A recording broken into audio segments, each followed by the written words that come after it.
This time on the Plutopia podcast, climate scientist Michael Tobis, our man in the Great White North, also known as Canada, joins us to talk about U.S. Canadian relations.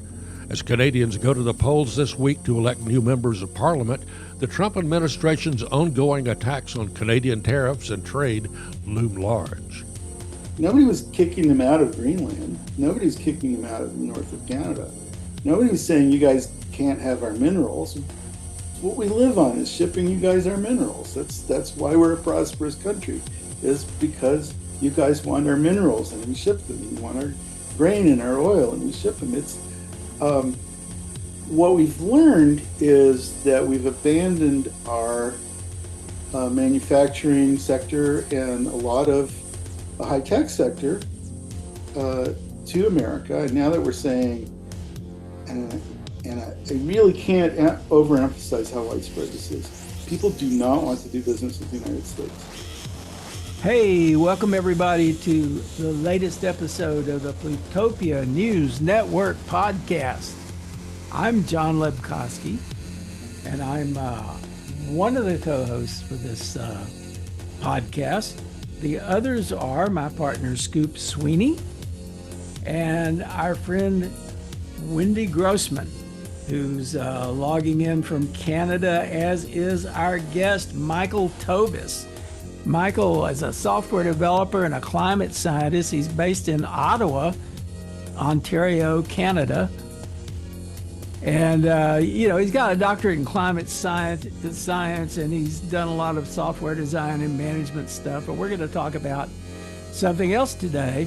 In the past, we've talked mostly about climate change to Michael, but today we want to talk about the Canadian perspective on the current slightly rocky relations with the United States. Donald Trump, or Mad King Donald as I call him, has said that he wants to annex Canada and make it part of the USA, and I think Canadians are not amused. So what do you think, Michael? How do you feel about that? Well, the way Donald makes the pitch doesn't really go over very well.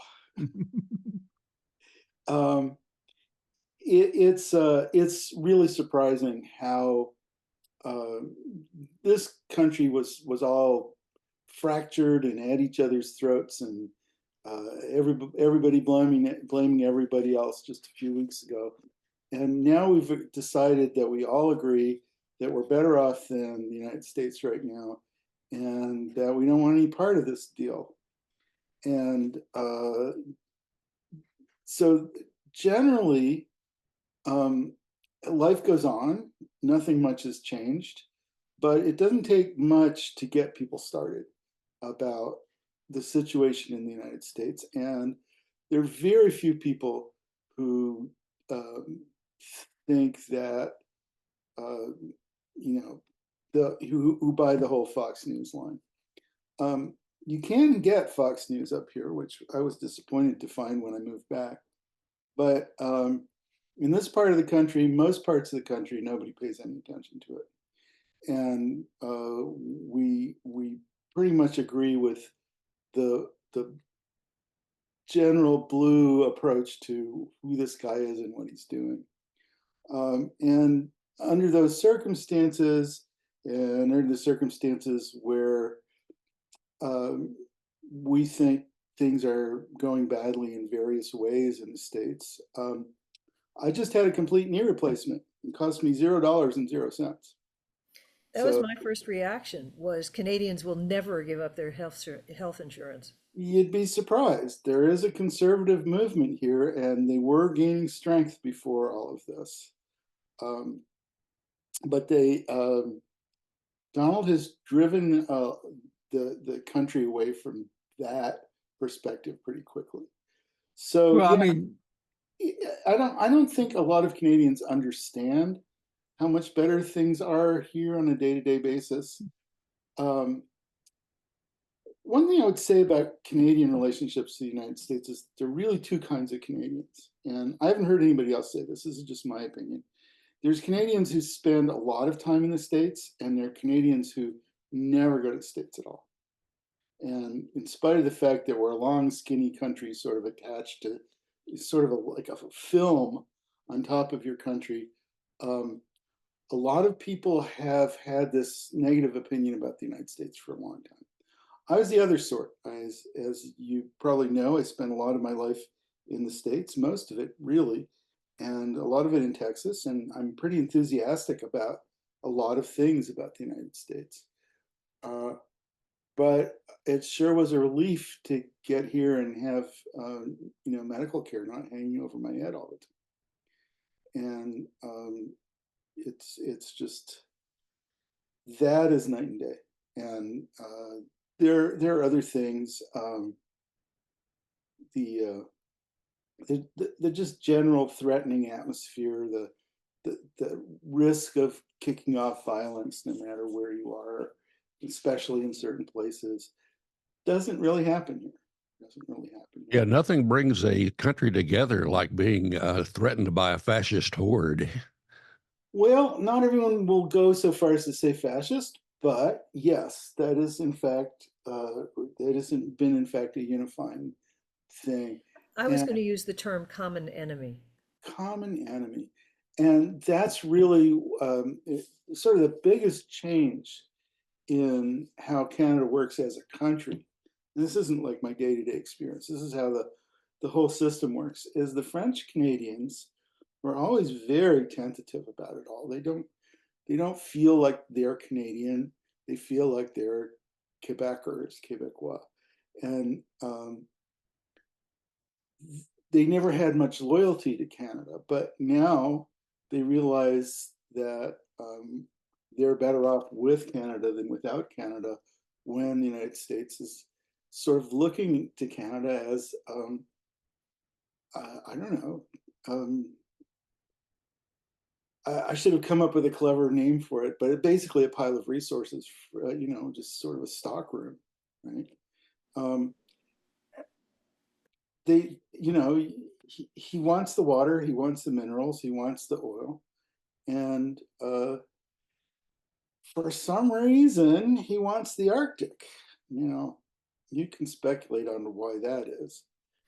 My theory is somebody showed him a map and he saw the U.S. and Canada and Greenland is this giant mass, bigger than Russia, Right. Well, I don't know. Maybe it is that with climate change, the Arctic is going to be sort of like a great resort area soon enough. So we can build resorts there. Yeah, it's going to be a long time on yeah, the Gaza resort is the sort of the North Greenland resort. But they had the run of the place. Nobody was kicking them out of Greenland. Nobody was kicking them out of the north of Canada. Nobody was saying you guys can't have our minerals. It's what we live on, is shipping you guys our minerals. That's why we're a prosperous country, is because you guys want our minerals and we ship them, and you want our grain and our oil and we ship them. It's what we've learned is that we've abandoned our manufacturing sector and a lot of the high-tech sector to America. And now that we're saying, and I really can't overemphasize how widespread this is, people do not want to do business with the United States. The individuals are, not buying Jell-O and saying, okay, what's the Canadian equivalent of Jell-O? The grocery stores are busier than they were because everybody's reading the fine print on all the packages. And companies are cutting off relationships with American companies, and the government is probably going to cancel an order for $35 billion worth of F-15 airplanes. And so this goes through the entire society. Everybody's looking for ways to disengage. But we've been so tied, been so entangled.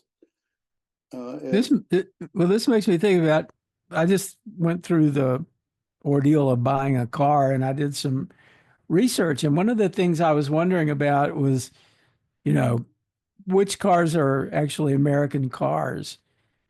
None of the cars are 100% American, and none of them are 100% some other country either.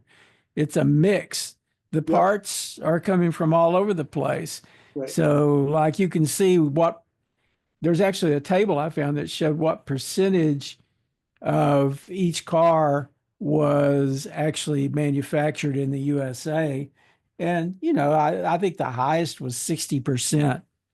So when your people in Canada are trying to find things that were not made in America, depending on the product, it might be kind of hard to find something It's, that, even right, if it seems to have been made in Canada, wasn't at least in part made in the United States. And that's because we've had very open global trade for the longest time now. right. And And we've had for 25 years, we've had you wouldn't know it listening to what Trump says, we've had a free trade treaty between Mexico, Canada, and the US. And you listen to Fox News and they're saying Canadians are charging, 200% tariffs. And it turns out that that's not really true. It turns out that it's mostly a free trade zone. And those small exceptions were negotiated at great length, and all the countries signed on to them. So, like when you buy a General Motors car or a Ford,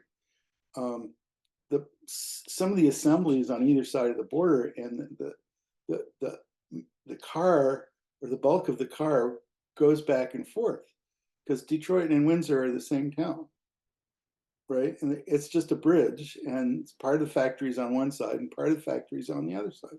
It's just very much like sounds to me very much like the Northern Irish border between Northern Ireland and the Republic, where things go back and forth, even Yeah, though that was what the Brexit messed up, was the agreement that made all of that simple.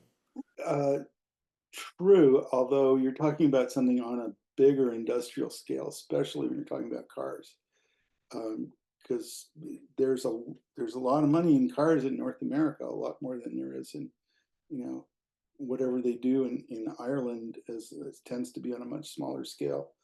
So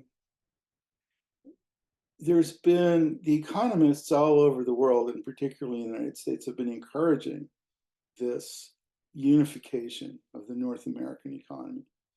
And it's just such a classic problem of dealing with the United States from the outside, is you get pushed to do one thing and they say, no, we really mean it, do this, do this, do this. And then one day they say, well, you're taking advantage of us, we're going to change everything. And so now there was like, it's a massive bait and switch. Now we have, a third of a car factory. And what good is a third of a car factory? Not a heck of a lot. And there's, I don't know, 100,000 jobs on the line. And all of a sudden, that part of the car factory is on the wrong side of the border, and there's a 25% tariff. And how they're going to keep track of it if the thing goes back and forth 5 or 6 times? How are they going to do the paperwork? Which part is added which time, and all this stuff? So, and today is actually the day they're supposed to come down with the, you've heard Trump say it's Liberation Day. liberation, yeah. Well, it's, the rest of the world, it's like, let's get some clarity as to what these tariffs are going to be. And so far, day's pretty much over on the East Coast, and I don't think we've heard yet. It's So, at 4 p.m. Eastern time, I think. okay. So we'll So know. it's coming up. Yeah. Yeah. One thing that I've noticed is I have some conservative friends online who are always going on just, really liking the whole idea of the tariffs, until one of them, who was uh, really conservative, got really upset with the whole tariff thing, because he likes Canadian whiskey, and he went out. He was going to, corner the market on Canadian whiskey before the tariffs all, dried up that market. He went out and there was none available, and he turned somewhat liberal after that. Yeah, they Well, I won't think sell us their whiskey anymore already. it's the other way around. We won't buy yours. So, Oh, I thought that you weren't selling or buying. no, I think what's happened is that a lot of people sympathize with Canada and have been buying up any Canadian product they can find. So he can blame the Liberals for that. Whether you're going to want to have more Canadian whiskey after the 25% tariff kicks in, which could be tomorrow for all I know. That's another story. But yeah, it does hit people in the pocketbook. But most of what Canada sells to the States isn't obvious, right? Yeah, there's maple syrup and yeah, there's whiskey. But there's fertilizer in huge quantities. And so if there's this stuff called potash, I'm not a farmer, I don't even know what it is. But we sell it to the States by, you know, thousands of tons, and trainloads and trainloads of it go down there. And if that gets cut off, or if the price goes up 25%, there's a question of what, you know, what that does to the entire agriculture and food system in the United States, because it seems like almost all the farms are having some of this stuff. It's not stuff you go in the store and buy. You know, there aren't a lot of made in Canada products at HEB, and there's if you were going to boycott us individually, you would have a hard time finding what to not buy. But there's an awful lot of materials that go across the border, and we are realizing that this was a mistake on our part.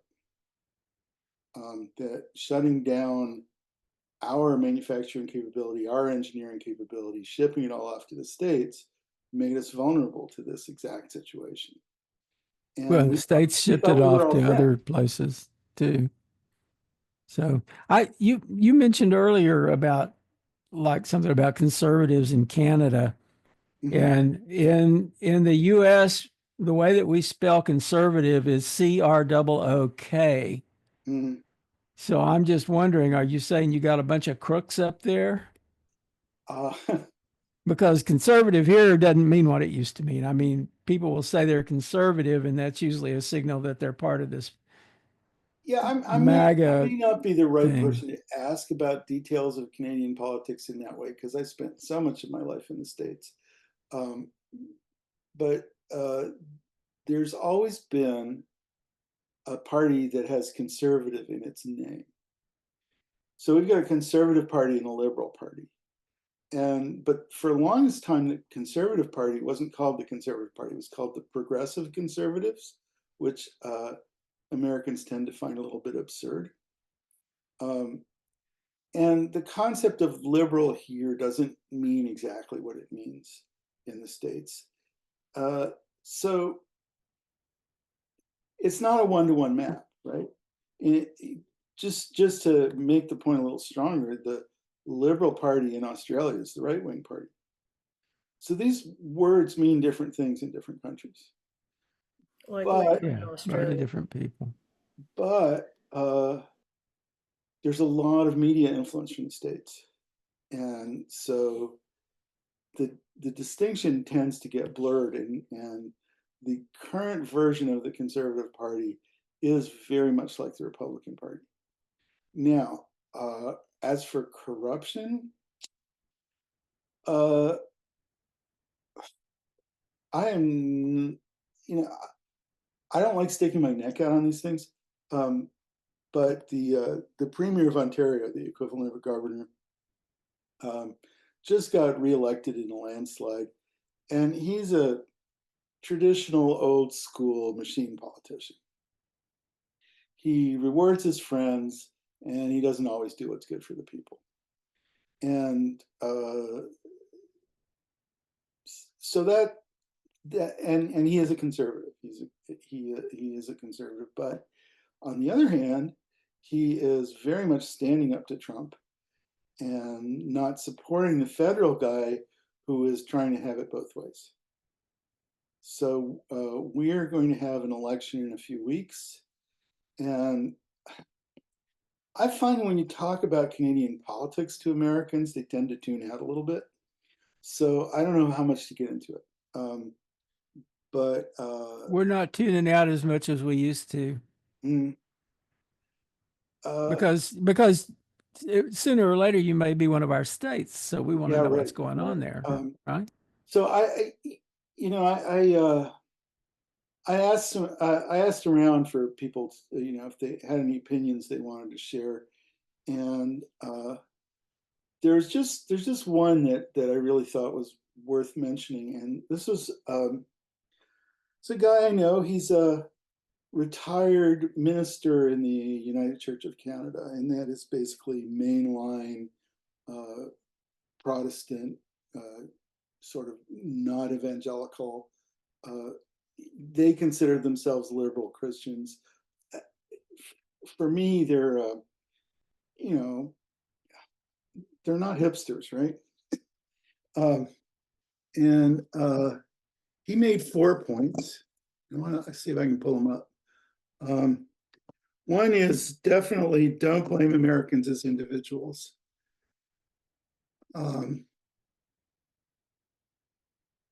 I saw that in action yesterday. This guy and I arrived at the cab rank at Windsor's train station at the same time. And it turned out we were going like around the corner from each other. So he decided, since he was first, he offered to let me share his cab. Mm-hmm. And he insisted on paying for the whole thing. Mm-hmm. And I'm trying to give him a $10 bill. And he's going, no, no, no, no. And I said, look, you know, he said, I'm Canadian. We're Canadians. This is what we do. And I said, you should not be, I'm American. What are you doing? And he still insisted on paying for the cab. That was my introduction to Windsor. Well, my reintroduction to Windsor. All right. So in addition to like, don't hold it against Americans as individuals. One, Americans should know that Trump's rhetoric has done more to unify Canadians and stir Canadian patriotism than anything else that's done in the last 70 years. That's absolutely true. And I think we've touched on that. Two, Americans need to understand that Canadians are tough and will rise to the occasion and cope with whatever deprivations the situation imposes on us. So we're not going to be cowed by all of this. And, you know, the whole, you don't have any cards in this situation, which Vance test marketed on Zelensky and now is using those words with Canada. The thing about playing cards. And the third is if you actually invade, don't kid yourself, we're fighting back. And that is so strange because there isn't a Canadian who doesn't have American friends. I probably have a disproportionate amount of American friends compared to Canadian friends, but there isn't a Canadian who doesn't have American friends. We're maybe that's an exaggeration. A lot of us have family, a lot of us have friends, a lot of us have professional contacts. It's not like we're far away. It's not like we speak a different language. It's not like we listen to different music. We in a lot of ways we're similar, and it's very weird to consider a war. But if you look what the Ukrainians were saying before the Russians marched in, it was like, they'll never do it. It's ridiculous. Why would they do that? They have plenty of influence over here anyway. It's so 19th century to be a sort of occupying territory rather than going for influence. Right? The Chinese go for influence, the Russians go for territory. And the Russians are just sort of backwards about this. And you would have thought the Americans were going for influence, and then just one day they said, "No, we don't want influence. We want territory." Well, because Trump follows Putin. It is. It's like he wants a Ukraine situation because his mentor has one, so he wants one too. And if we're going to be bleeding all over each other, that's really friggin' crazy. But if it comes to that, we will. We're not gonna roll over, and it's such a strange thing to be saying, but that was one of the points that this guy, and like I said, he is a straight arrow mainline Protestant, you don't have this exact church in the States, but it's pretty much oh God, what do you call it? I forget what you call it. There's the Church of England, and then there's The the. Episcopal Church. It's pretty much an Episcopal. Yeah, I thought that might be Not it. a person you expect to have radical opinions. And he's saying we'll fight back. And I'm sure that the French Canadians will fight back. And I'm sure that the English Canadians will fight back. I'm sure the Native people will fight back. Whether the various immigrant communities will fight back, I don't know. But one of the largest immigrant communities is, in fact, Ukrainian. So they're not happy either. Well, having experienced Canadian winter back in the day, I don't think these people understand what it's going to be like to, invade Canada in the depth of winter, because it'd be kind of like Hitler, invading Russia. That didn't work out too well for them. Vance practically went up to the North Pole with a spring parka on. He didn't even have a hat. I mean, the guy was uncomfortable. Yeah, I mean, there's snow on the ground right now. I look out that window and there's snow. Where are you exactly? I moved from Ottawa to a small town a little bit west of Ottawa. We're on the line pretty much with Minneapolis in terms of how far north we are. So yeah, There's a lot of north, and there's a lot of north above you. yeah, there's not a lot of people up there. No, Canada's sort of shaped like Chile, except Chile doesn't have all that extra territory behind it. I used to hear that the population was basically in the bottom 100 miles, so Canada effectively is 100 miles by 4,500 miles. That's basically it, yeah. But there's still I still remember being in Winnipeg for the folk festival in the late 1970s and being told that one of the festival artists was going to Churchill, Manitoba, 1,000 miles north, to teach people to play guitar in an igloo. And this was in July. I don't think they actually have igloos in July in Churchill. Probably not. But yes, there are isolated settlements, and if the Arctic ever does become a shipping open waters for shipping, Churchill will be a major port. It's on Hudson's Bay. So the grain will go up to Churchill and then from there out to Europe. It's interesting to listen to you talk, in relation to some of the bits. I don't know a lot of Canadian history, but I know every so often I've encountered a Canadian folk song, and of course it's reflected in those. And one of the ones I've come across in the past is a song, Newfoundland wanting to keep the great Canadian wolf at bay and not wanting to be subsumed into Canada. Yeah, this just goes to show how much this country is divided. So We used to say, Newfoundland was independent of Canada until 1949. It was a separate English-speaking Commonwealth country until 1949. In my lifetime, I have received Newfoundland coin and change. They were the same size. I should have kept it. It was fun.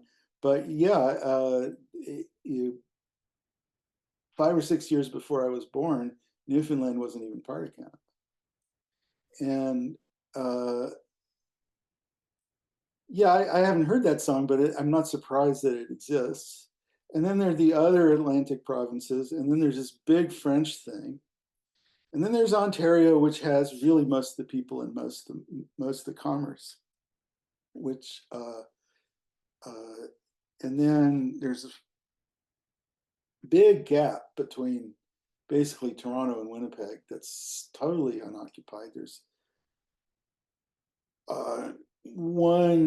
there's 2 cities, maybe you could say 3 cities, in basically 1,000 miles. And they're not big cities. They're 100,000 people sort of thing. And then, and there's one part of Canada where there's only one paved road that goes from east to west. If you cross Canada by car, there's only one way through that part. So this just emphasizes how narrow and skinny it is. And all these places are far apart and they all have separate histories. And the only thing that holds them together is that they, for differing reasons, never wanted to be part of the United States. And so it's the only, it's a country that exists largely in relationship to another country. It's like, we're different. And how different are we? Well, we're not that different, but we do have a completely different form of government. And we do have, I don't even think Canadians are aware of how much more socialist they are than Americans. But like I said, I not only did the state pay for my surgery, but I needed I needed a walker and stuff, and so there was a local club that lent it to me, and again, I didn't have to pay for it, and I just thought this was really nice. Oh, you've got a Mercator projection up there, John. It makes us look bigger than we are. Yeah, I mean, I'm showing this basically to show how everything relates to everything else. I mean, you see, if you took Greenland and Canada and the United States and you made them all one thing, that would be huge, right? Yeah, well, And you would But be it looks dominating bigger. a huge piece of the But it looks globe. bigger than it would be because of the bigger than- Mercator projection. That Right. No, I understand that, but I'm just saying that it's still a lot of territory, and then it's right across the little bit of ocean Right. here from Right. Russia and the rest of the. I'm clicking on your screen. That's ridiculous. Try and pull up a map of the Arctic Ocean instead of that, and you get actually probably a better perspective. Let me see. I, Give me a second. I'll yeah, don't do Google. It's just going to confuse you. Huh? Don't Well, do I it. don't. Just Oh, you mean just get a map from somewhere? yeah, it's got to be centered on the North Pole, or it's going to confuse you. Oh, okay, hold on a minute. You know, Michael, there was a line I used to hear that I always thought described the difference very well, which is that the US is a melting pot and Canada is a mosaic. Yeah, we say that a lot. And I like that line though. I think it does capture something real. yeah, and it also captures a thing that Canadian conservatives hate, that the earlier Trudeau, the father, said that there's no such thing as an all Canadian boy. That the idea makes no sense, and we don't. There's no such thing as an average or typical Canadian, because it's so scattered. There you go. That's the right picture.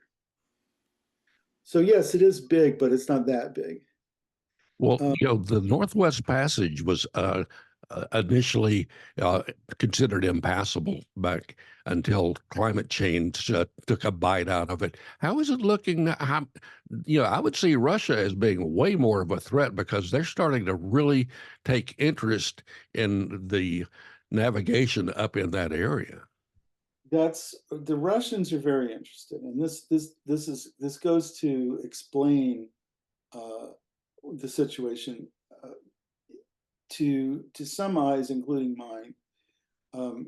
America gains nothing by all this saber rattling against Denmark and Canada, but Russia gains.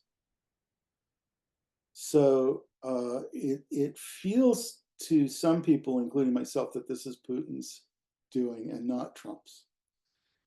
Putin put a bug in Trump's ear that you should own Greenland, but what he means is Europe should not own Greenland, and you should own Canada, by which he means Canada is too much like Europe, and you should be up there too. Yeah, And that's one of the speculations I've heard is that Canada could join the EU. I would love it. I am thinking of, after the election, just jumping on that bandwagon and trying to make it happen. But boy, would that tick Trump off something. And I don't know if I don't know if the timing is right. It would have been better if we had done it 10 years ago. A lot of people in Europe are like the idea, because they're constrained in terms of land. And if there's one thing Canada isn't, it's constrained in terms of land. It's the other part of what makes this country special is there is that great wilderness, and there's probably nothing to compare with it anywhere else on Earth, maybe Australia, where there's all of this more or less untouched nature. It's very hard to get to most of it, but even the parts that are on the fringe that you can easily, get to and see where you would take a canoe if you were willing, there's a lot of it, and it's really very beautiful, and it's a privilege to be in it. Yeah, the untouched nature is going to be touched severely if you become a 51st state, because that first thing that'll happen is you'll be up to your ears in oil wells and forestry and mining that wasn't happening up in those areas. They get greedy. Yeah, just like they're going to do that to the national parks here too, isn't it? Yeah, I hear you. The thing is, we're not thinking of what happens if we're a 51st state. First of all, we know he's lying that we'll be the 51st state. We will be another Puerto Rico. There is no way he will give us senators and congressmen, right? They don't want 40 million Canadian votes, right? So we actually don't believe that. Because even if they only gave us 2 senators, which hardly seems fair, we've got slightly more people than California. It's a smallish country, but it's a huge freaking state. Well, And I think you should hold out to be at least 10 states. but nobody here takes this seriously. Nobody believes that we will ever be the 51st state. I don't believe it either. I've spent Not enough for time watching 1,000 that. years. Well, I But- mean, it's impractical and it wouldn't happen, but that doesn't mean that he's not serious about it. And in He fact, is I serious. believe that he wants to take, in addition to Canada and Greenland, I think the day's going to come, depending how long he's around, when he talks about taking Denmark too. Actually, Panama is the head of Denmark. Panama actually makes Yeah, sense that's true. from a 19th century imperialist point of view, but you're so thinking 19th century. It just makes no sense in the modern world. I would challenge the use of the pronoun you there. We are not thinking. On. No, we're talking about Donald Trump. Yeah. Yeah, I'm using the French on. Yeah. There isn't a good English pronoun for this. If you say one shouldn't do this, one sounds really freaking pretentious. But it's a good pronoun. It's sort of vague as to the person. Yes. It's if you're thinking 19th century imperialism, having everything up to the Isthmus of Panama be in one empire is a pretty strong defensible position. But that's not how the world works anymore. It's just crazy. And meanwhile, to be destroying, the universities, which is really where the empire comes from, is the scientific and technical capacities. I mean, you may be missing the point that, yeah, it's not the way the world works anymore, but it's the way certain people want the world to work again. Yeah. Well, it is, but it's. I'm just emphasizing that it seems pretty naive and pointless. But anyway, nobody in Canada is talking about what we'll do when we're the 51st state, or who's going to come in and do what with the land when we're the 51st state. That, I have to tell you, is there have been times in history when a lot of Canadians would have gone for this, but this is not one of those times, and there is just no interest in discussing what happens after we attain to our, longed for statehood. It just, there's no constituency for it Well, I whatsoever. would say though, I mean, there are people. I mean, I'll speak for myself. I never believed that Trump would do what he has done and do it as fast as he's done it. And I'm talking about in this term. Right. And we now see that there's really no barrier to the Trump administration doing whatever it wants to do. Because if you decide you're going to break the law and you're at, Yeah. you're in that position, and if you decide that, regardless of what the courts say, you're going to do it, regardless of what the legislature might say, you're going to do it. I mean, Yeah. who's going to stop him? Right. And this is why your tourist industry is shutting down. I mean, your foreign tourist industry is shutting down. Yeah. There haven't been You would that think many. that somebody in the hotel business would have thought of that. Well, nobody thought that he would, take German tourists and throw them in jail, and he threatened to send them to a gulag in El Salvador. I mean, this is like, it's over the top of over the top. Nobody expected that. Yeah. And like I said, there aren't that many stories of well-to-do, left-leaning white folk ending up in ICE detention facilities. But it doesn't take a lot of these stories to really scare people off. A lot of the cruise firms are beginning to cancel their cruises because people aren't booking. They're afraid to go anywhere, just And the uncertainty. don't want to set foot anywhere near the United States. And there's always been, like I said, there's always been these Canadians who are afraid of the United States. There's always been this one faction that just goes, "Oh, the United States is too scary. I won't ever go there." And I never thought I would be in that faction, but right now I am. There's it's posing an interesting problem for scientific and technical conferences too, because Hell yes. if they put it in Hell the yes. States, there's a lot of people who won't go there. But if they don't put it in the States, all those graduate students in the States who are in the US on a visa are afraid to leave to go to the conference because they're afraid they won't be able to get back in. So where do you put it? And it's really a serious problem that's being discussed in all sorts of different organizations right now. Yep. Yeah, And Neil Young, who is he has dual Canadian and U.S. citizenship and is on tour in Europe right now. I was just reading this morning, is convinced that they're not going to let him come back into the U.S. when his tour's done. I Neil he's Young a is a US person. citizen and he can afford lawyers, so I tend to Yes, think, but lawyers. Okay, there is a zone at the border at which a right, non-citizen has zero rights. yeah, that's And true. But I just think, Neil is kind of under the gun because Trump said, anyone with dual citizenship is going to be deported. That's the thing from the other day, and that's probably what set Neil Young off.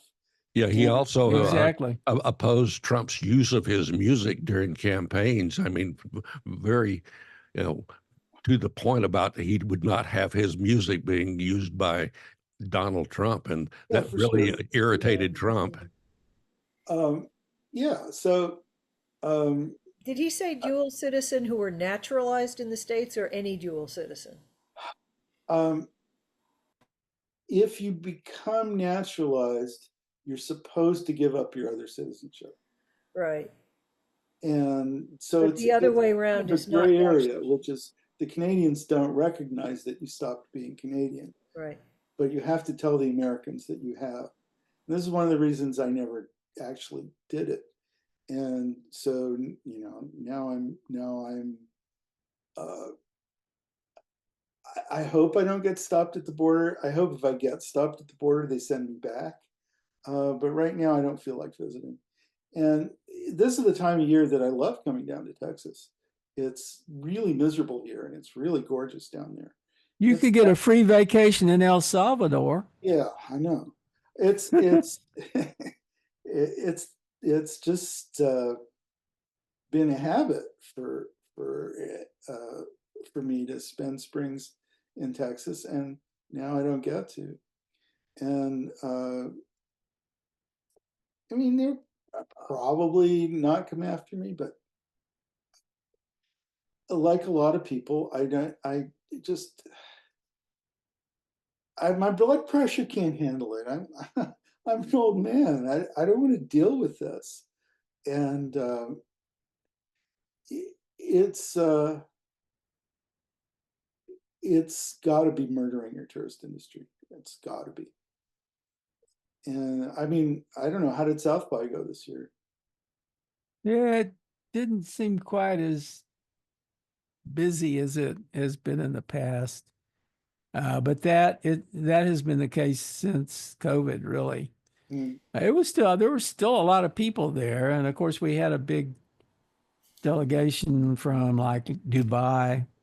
The Canadian house that they normally have at South by Southwest was canceled by the Canadians, and I guess any participation that Canada had in South by Southwest was not happening. So I'm really not sure. I'd have to see the numbers, which I haven't, um, to have a sense of how much of an impact it had. But I think next year it may have more of an impact. But next year they're compressing South by Southwest into like they're shaving a couple of days off, and they're not going to have as much real estate to work with because the convention center is going to be demolished and replaced, and that's going to take 3 years. Can I Yeah. just insert? I looked up the Trump dual citizenship thing, and Newsweek and several other places are saying that actually that was a fake post. Yeah, good. Glad to hear it. Yeah, I wasn't. Yeah. Maybe. But it wouldn't surprise me. I mean, even if that is a fake post. Well, as Newsweek points out, a number of members of Trump's own family are dual citizens. Yeah, well, they would get it They wrong. would be, I know, they'd be grandfathered in somehow. Yeah, they would write the law in some crazy way. Um, Nonetheless, it appears to be for now not true. That so would be interesting if they deported Melania yeah, or Musk, who apparently or Musk. got his green card under false pretenses. So I Yeah. read. Yeah. Yeah, he was working before he, It got was his legal. card, and that is a bit of It's a not. violation there. That's a ticket to El Salvador, is what Yeah. that is. Well, Working without a work visa. the pro-business Republicans are starting to get concerned because all of this is really starting to tank some certain industries. The country's in trouble when the Hooters restaurant chain or club chain goes into bankruptcy. It's like, say what? Well, restaurants going into bankruptcy is a whole other story. Um, is there's this private equity suck all the juice out of the company thing going on. That's I don't know if Hooters is a direct result of Trump, but who can say? It would be Uh, nice to think it was because we live in more enlightened times, wouldn't it? uh, that was I almost want to laugh ruefully about that. Yeah. Oh, here's to more enlightened times. What can I say? Um, what else did I want to tell you? Um, I just saw something that suggested that Hooters bankruptcy thing was, oh no, somebody accused them of making an April Fool's joke, but it really is real. There really is a well, bankruptcy. this is another thing about our times is that we don't know what's real and what's not real, and we It's find true. ourselves believing things that sound plausible because everything else sounds so implausible. Well, the Hooters bankruptcy thing is on Yahoo Finance, and that's actually a pretty good source. Well, I'm sure It's true. they're going bankrupt. We don't Uh, know why. And I don't know if we it's basically the original founders are forming their own company. They're buying up all the company-owned locations, and they want to return it to the good old days. It's like, oh, good. Yeah. Well, Doesn't it feel like John Oliver should do something with the Hooters bankruptcy? That feels like a story for him. Definitely.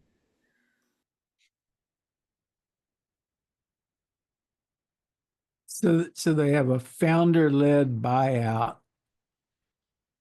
I don't know, that looks to be more like an accounting trick than the kind of bankruptcy that would be devastating. Apparently, the company is going to be okay. yeah, it's There's like a lot. I mean, Musk selling Twitter to himself and taking a Twice. $12 billion tax Yeah. write-off from it. It's, Well, I know that some of the bank loans and stuff were coming due. Was that part of the reason, do you think, or?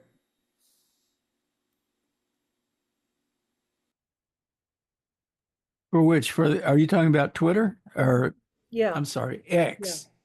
yeah. People keep calling it Twitter. They just can't stop.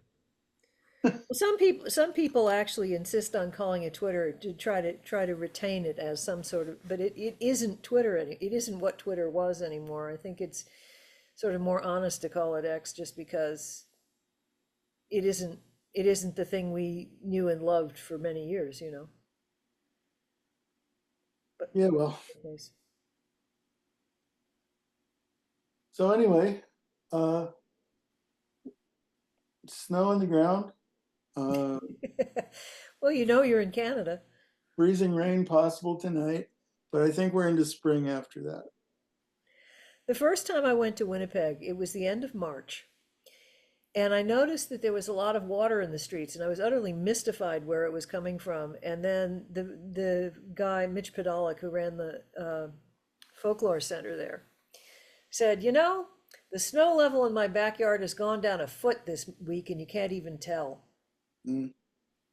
And that's when I realized it was like the little house books by Laura Ingalls, you know, that Wilder, that you know, you would start hearing dripping and it meant spring was coming. Well, you know, where I grew up in the Northeast of the United States, it didn't freeze. It didn't freeze in October and stay frozen until March. So I had not experienced that before. Yeah, we had a pretty serious February. We got snowstorm after snowstorm. It was a good 4 feet deep at one point. Mm. And Yeah, I had not been someplace where snow just keeps accumulating, never melts. yep. So this is the time of year I most want to get out, and yeah, maybe next year we'll go to Mexico. I don't know. This is what I was trying to share a minute ago, but I need a decent size one. It kills, but it cannot be killed. X, the unknown. Mm. That's what I think of when I think about It's a X. terrible it's a terrible brand, but whatever. He He uses likes X it. in every one of his companies, apparently. It's just his Yeah, he favorite likes it. thing. Yep. Didn't he Yep. name one of his kids X? Yeah, X, but there's a bunch of stuff after it, which I can't begin to pronounce. Right. Bunch of a bunch of non-standard characters, non-ASCII. He's a non-standard character for sure. I think all that ketamine is starting to back up on him. Well, it's kind of an interesting thing, this question about whether Elon Musk is a genius or maybe an idiot savant or something like that. Um, we've been having some debates recently about the Social Security Administration's software upgrade.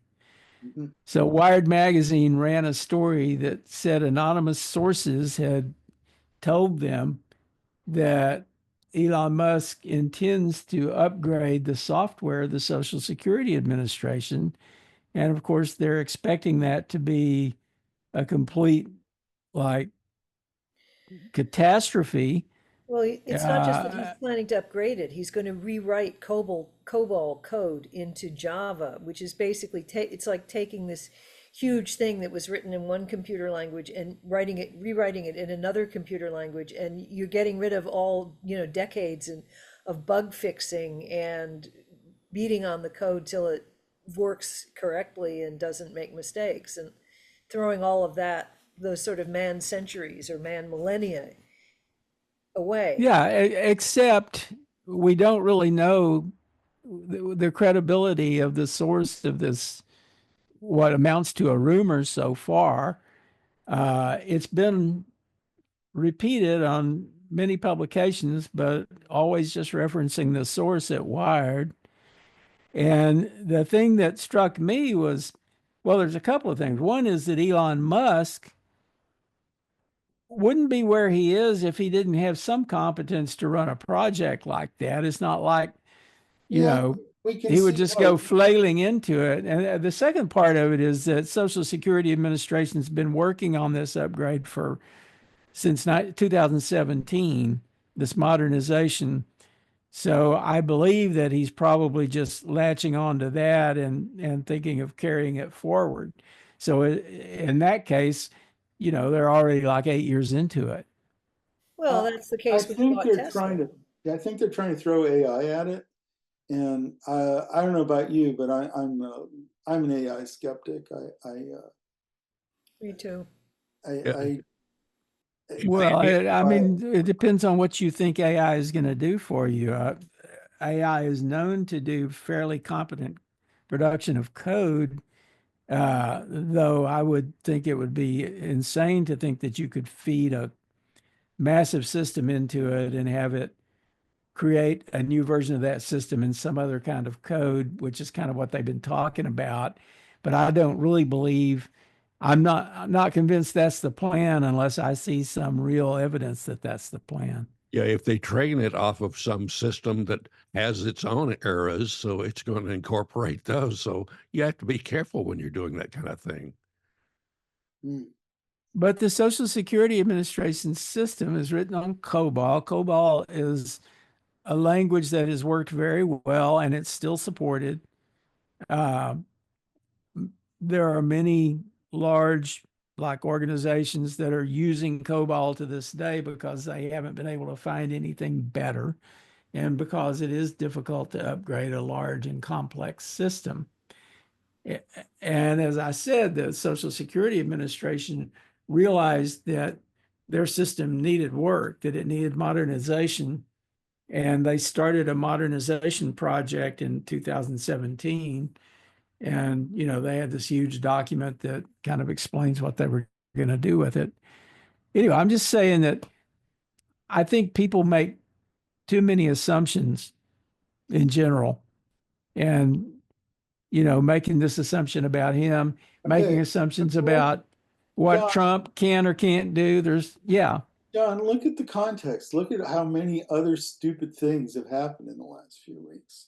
I mean, did you see the story about them telling everybody they can't work remotely, and then they show up to the office and there aren't enough desks and they have to work in the parking lot? Did you see Right, that one? right. That And Yeah, and that's true. and we also know that a lot of work had been done at Tesla long before Elon Musk bought it. I mean, there is sort of prior art in his coming yeah, into a project after years of work have already been done and then claiming it was his. he's not an engineer really. He's an entrepreneur. He knows how to convince people to do things. He knows how to collect money, Well, and supposedly he's had a role as an engineer at SpaceX where, they're actually doing rocket science. And mind you, I have been one who has argued that Elon Musk is no genius at all and that, he's a human with human failings.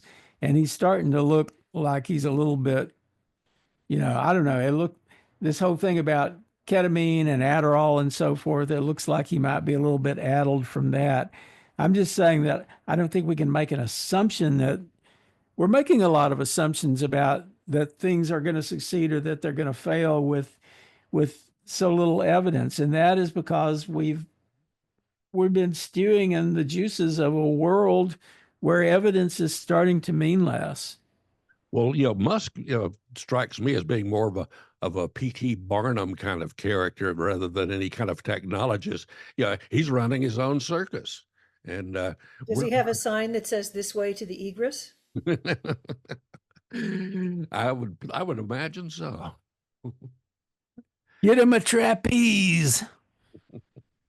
But the other thing is, one of the reasons that it sounds so plausible to say that the whole COBOL to Java thing is that this is what young programmers do. They come in and they see something that's been in place for a long time and they say, oh, no, we must have something new. And they pick on the thing that they know and they decide that must be the best solution. Yeah, I was actually in one of those when I was doing like technology at the state level, and in Texas, this was when the Republicans took over, and they took over the department where I was working, and they brought some guys in who we had this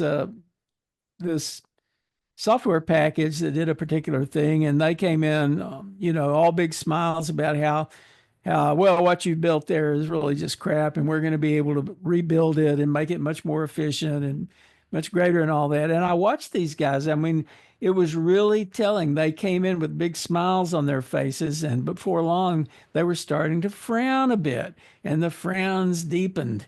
And it was because they were encountering the complexities of the rule base that they had to code.